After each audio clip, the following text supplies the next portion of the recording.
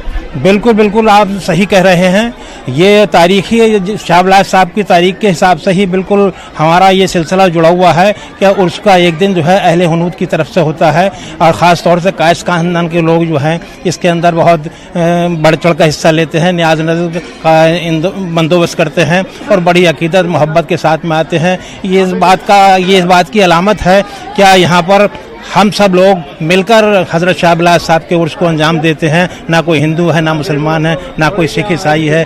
یہ بات، یہ پیغام ہمیشہ سے رہا ہے، اور میں سمجھتا ہوں یہ جاری اور ساری رہے گا۔ آپ جو اس شہر کی اپنی ایک خاصیت دیکھتے ہیں جب لوگ یہاں پر آتے ہیں، کیا یہاں سے روایتیں ہیں جڑی ہوئی ہیں؟ کچھ کہانی قصے ہر جگہ کے ہوتے ہیں، آپ نے کیا سنا اور اپنے بچپن سے کیا چیزیں دیکھی ہیں اس درگاہ کے حوالے سے؟ ہم نے ہمیشہ سے یہی دیکھا اس درگاہ میں کہ یہاں پر جتنے بھی مسلک کے لوگ ہیں وہ برابر اپنا نذرانہ عقیدت پیش کرتے ہیں۔ بہت سی ایسی روایت ہیں جو یہاں پر معلوم ہوتی ہیں کہ کوئی آسیب زدہ اگر آتا ہے تو اس کو آسیب سے نجات ملتی ہے، اسے شفا ملتی ہے۔ ایسے بہت سے حضرات آتے ہیں، جیسے پنجاب سے جلندھر سے ایک سردار جی آتے ہیں، وہ 40 دن یہاں پر چلا کر کے رہتے ہیں۔ ان کی مسز پہ ایسا ہی ایک اثر تھا جو اسے شفا ہوئی۔ ایسے ہی بہت سی ایسی روایات ہیں جو یہاں پر ملتی ہیں، جیسے دوسرے بزرگوں کے آستانے کے ساتھ ساتھ ایک روایت یہ مشہور ہے کہ یہاں ابو علی شاہ قلندر صاحب آئے تھے، تو یہ جو شاہ ولایت صاحب کا یہ دکھائی دے رہی ہے، یہ وہ کیونکہ ابو علی شاہ قلندر کیا یہ کرامت تھی کہ وہ شیر پر بیٹھ کے آتے تھے اور ان کے گلے میں وہ تھا ایک سانپ پڑا رہتا تھا۔ یہ ان کی کرامت تھی کہ ان کے تابع جاندار چیزیں تھیں۔ جب شاہ ولایت صاحب نے ان کو دیکھا تو وہ شاہ ولایت صاحب پر اپنی دیوار پر جہاں پر وہ عبادت کیا کرتے تھے وہ اس پر سوار ہو گئے اور وہ چلنے لگی۔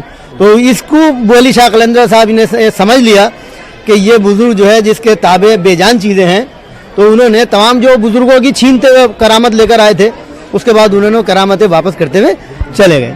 یہ ایک ایسا آستانہ ہے جس پہ تمام ہی ہر مسلک و ملت کے لوگ آتے ہیں اور انہیں تمام ہی سبھی کو اپنی اپنی وہ جو منتیں ہیں وہ ملتی ہیں اور لوگ اپنی چادریں پیش کرتے ہیں. اور ایک اور ہے ہمارے ہاں کہ ہم امروہہ سادات میں جب کوئی شادی ہوتی ہے تو اس میں یہ ایک تو امروہہ سادات میں ملے گی اور ایک ہندو حضرات میں ملے گی کہ وہ شادی سے پہلے ایک وہ لے لیتے ہیں دوپٹہ، چادر خرید لیتے ہیں، اسے رکھ لیتے ہیں جو ان کی بیٹی کی نام سے کہی جاتی. ہندو حضرات میں یہ وہ جب لڑکا اپنے گھر اس کو لڑکی کو لے کر آئے گا تو اس کے بعد وہ صبح کو یہاں پر آن کے وہ چادر چڑھائے گا، وہ پہلے خریدی جاتی جس طرح ہمارے شیعہ سادات میں نقوی سادات میں خریدی جاتی اور اسے رکھ دی جاتی، وہ ان کے نام کی ہوتی اور اس پہ نیاز ہوگی، نظر ہوگی اور وہ شیرنی بنے گی اور وہ یہاں پر پیش ہوگی. وہ چندری کہلاتی ہے ہماری اصطلاح میں، امروہہ کی اصطلاح میں. اسی طرح ہندو حضرات میں بھی وہ ہوتی، سنی حضرات میں بھی وہی چادریں چڑھائی جاتی. شادی کے بعد ہر جوڑا جو ہوگا وہ یہاں پر آن کر شاہلاسہ میں وہ چادر چڑھائے گا اور دوسری چادر ان کی لڑکی کی بیوی بختوئی ان کی مزار پر چڑھا کر اپنے آپ کو شردا سمن ارپت کرتا ہے. یہ ہے ہمارے گنگا جمنی تہذیب کی مثال، اور جو صرف آپ کو ایسے ہی مراکز پہ اور آستانوں پر دیکھنے کو مل جاتی ہے. اور خاص طور پر اگر ہم بات کریں یہاں کے جو بزرگ ہیں اور جن کا سلسلہ شاہ ولایت شرف الدین صاحب کی نسل سے ہے، یہاں اکیلے انہی کا مزار نہیں ہے بلکہ ان کے صاحبزادے بھی یہاں پر جو ہے وہ سکون اختیار کرتے ہیں. اور اس حوالے سے تنزیل انصار کئی سوال آپ سے کریں گے اور ساتھ ہی ساتھ جو عقیدت مند یہاں پر آئے ہیں زیارت کرنے کے لیے ان سے بھی بات کریے گا. لیکن ایک سوال یہاں پر یہ کرنا چاہیں گے کہ ہندوستان میں کئی ایسی درگاہیں ہیں جہاں پر سماجی اور تعلیمی سرگرمیاں بھی انجام دی جاتی ہیں. جو سجادہ نشین آپ کے ساتھ موجود ہیں ان سے پوچھیے گا کیا اس آستانے پر بھی سماجی اور تعلیمی سرگرمیاں انجام دی جاتی ہیں کسی طرح کی؟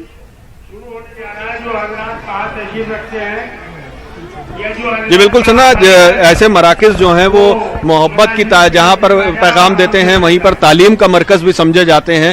کس طرح سے تعلیمی اور سماجی خدمات بھی یہاں پر جو ہے وہ انجام دیے جاتے ہیں اور کس طرح سے یہ سلسلہ چلتا ہے؟ شاہ ولایت صاحب کی اولاد میں پرانے زمانے سے یہاں کل شروع ہو گیا. اولاد میں آپ کی علم ایک زمانے سے رہا اور علم ہماری خاص طریقے سے میراث ہے. مولانا متقیان حضرت علی ابن ابی طالب چونکہ رسول اللہ شہر علم تھے اور علی اس کا دروازہ تھے. ہم علی سے ہی متعلق ہیں.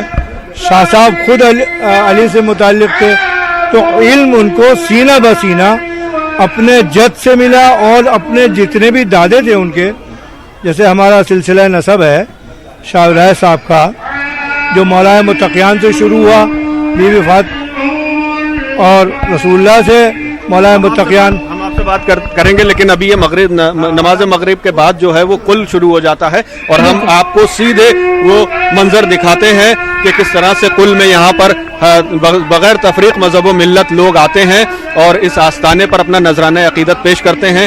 کل شریف جو ہے وہ شروع ہو چکا ہے اور ہم اپنے ناظرین کو براہ راست دکھاتے ہیں. بالکل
اور پیر سنبھال کے رکھے.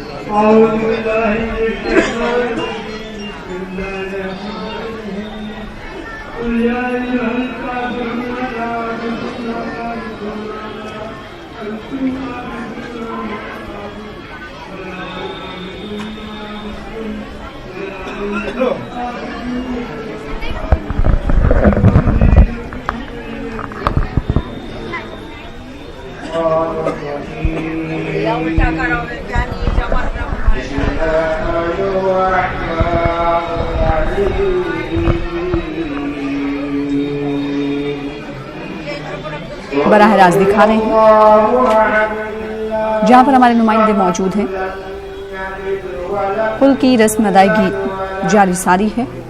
امروہہ میں مقیم یہ زیارت گاہ درگاہ جو کہ حسین شرف الدین شاہ ولایت رحمۃ اللہ علیہ کی ہے، جو کہ المعروف ہے بچھو والی درگاہ سے. سیدھی طور پر براہ راست تصاویر ہم آپ کو دکھا رہے ہیں امروہہ کی ایک ایسی درگاہ کی جو کہ بلا لحاظ مذہب و ملت سبھی لوگ اس درگاہ کا رخ کرتے ہیں. نہ صرف امروہہ ہی بلکہ آس پاس کے علاقوں اور دوسری ریاستوں سے بھی اس درگاہ کا رخ بڑی تعداد میں عقیدت مند کرتے ہیں اور عقیدت کا نذرانہ پیش کرتے ہیں. گنگا جمنی تہذیب کی جو مثالیں پیش کی جاتی رہی ہیں اس میں بھی یہ درگاہ پیش ہیں. اس درگاہ کی کیا کچھ خاصیت ہے ہمارے نمائندے تنزیل انصار سجاد دانشی سے بات چیت کر کے بتا رہے تھے.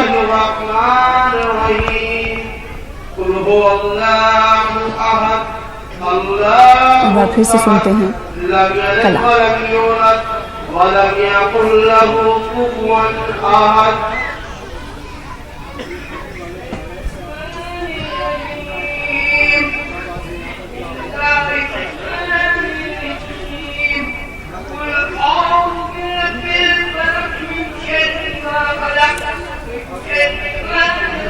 اور یہ کل کے وقت کثیر تعداد یہاں پر عقیدت مندوں کی ہوتی ہے. زائرین دور دراز کے علاقوں سے، اطراف کے علاقوں کے علاوہ دوسری ریاستوں سے بھی یہاں پر، بیرونی ممالک سے بھی یہاں پر تشریف لاتے ہیں. اور خاص طور پر جو یہ عرس کا موقع ہوتا ہے، جو 4 روز عرس یہاں پر جاری رہتا ہے، اس دوران کثیر تعداد میں یہاں پر عقیدت مند اور زائرین آتے ہیں اور اپنی مرادیں لے کر آتے ہیں، اور ان کے وسیلے سے وہ مرادیں اللہ کے حکم سے بر آتی ہیں. اور یہی ایک عقیدہ ہے جو بغیر تفریق مذہب و ملت یہاں پر ہندو، مسلم، سکھ، عیسائی سبھی کو کھینچ لاتا ہے.